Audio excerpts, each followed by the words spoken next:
আসসালামু আলাইকুম প্রিয় দর্শক, ক্ষুদ্র খামারি চ্যানেলের পক্ষ থেকে সবাইকে জানাই আন্তরিক প্রীতি ও শুভেচ্ছা। প্রিয় খামারি ভাইরা, আজ আপনাদের সাথে যে বিষয়টা শেয়ার করব সেটা হচ্ছে বাছুর হওয়ার পর গাভীর দুধ বৃদ্ধি করার পদ্ধতি সম্পর্কে।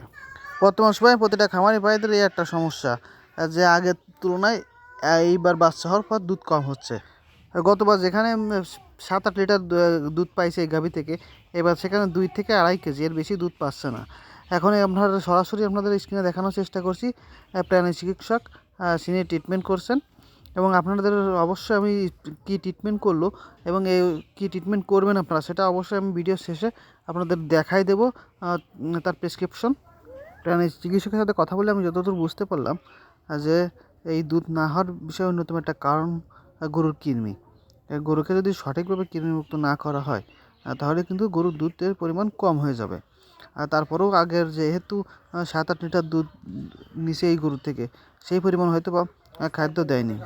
আপনি যেহেতু একটা গরু থেকে 7-8 লিটার দুধ নিছেন, সেই পরিমাণ যদি দানাদার খাবার আপনি তাকে না দেন, তাহলে তো তার যে শরীরের ঘাটতিটা, সেই ঘাটতিটা তো পূরণ হবে না। তাহলে ফল ভোগ করছে খামারি ভাই। প্রথম টার্মে সে 7-8 লিটার দুধ পেলেও পরের টার্মে সে দুধের পরিমাণ 3 ভাগের 1 ভাগ, কারণ সে পরিমাণ সে খাবার দেয়নি। এটাও একটা অন্যতম কারণ দুধ কম হয়ে যাওয়ার।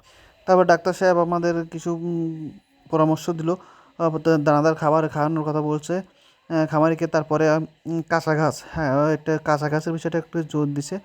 প্রতিদিন অল্প পরিমাণ হলেও গরুকে কাঁচা ঘাস খাওয়ানোর কথা বলছে। এবার ডাক্তার সাহেব তার যে প্রেসক্রিপশন গরুকে সেটা করছে। প্রথম যে ওষুধটা দিছে সেটা হচ্ছে আপনার কৃমির নাশক। তারপর তার যে ওষুধগুলো আছে সেগুলো সে লিখছে, আপনাদের আমি দেখাই দেওয়ার চেষ্টা করছি। আপনার খামারে যদি গাভীর এরকম কোনো সমস্যা থেকে থাকে যে গতবার আপনি বেশি দুধ পাইছেন, এবার দুধের পরিমাণ কম হয়ে গেছে, আপনারা যদি এই পদ্ধতি অবলম্বন করেন, আশা করা যায় যে আপনার গাভীর দুধ বৃদ্ধি পাবে। দেখি আমাদের এআই কর্মী, সরকারি যে এআই কর্মী, তিনি লাস্ট পর্যন্ত কি ওষুধ সাজেস্ট করে। আপনারা যদি আপনার খামারে এই ধরনের সমস্যা থাকে, অবশ্যই এগুলো ওষুধ, যে এই 4টে ওষুধ সাজেস্ট করছে, একবার ট্রাই করতে পারেন ওষুধগুলো। এই যে এই হচ্ছে 3টা, তো আর ওই পাশে আপনার আসছেন এই একটা, মোট 4টা। এই 4টা ওষুধ সাজেস্ট করছে। আপনারা যদি পারেন তাহলে এই ওষুধ একবার ট্রাই করতে পারেন। আশা করা যায় যে ওষুধ খেয়ালে পরে আপনাদের গাভীর যে সমস্যা সেটা সমাধান হবে। প্রিয় খামারি ভাইরা, আজকের ভিডিও এই পর্যন্তই। আবার পরবর্তীতে নতুন কোনো একটি ভিডিও নিয়ে আপনাদের মাঝে হাজির হব।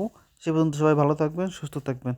আর অবশ্যই এখনও যারা আমার চ্যানেলটি সাবস্ক্রাইব করেনি, অবশ্যই আমার চ্যানেলটি সাবস্ক্রাইব করে রাখেন।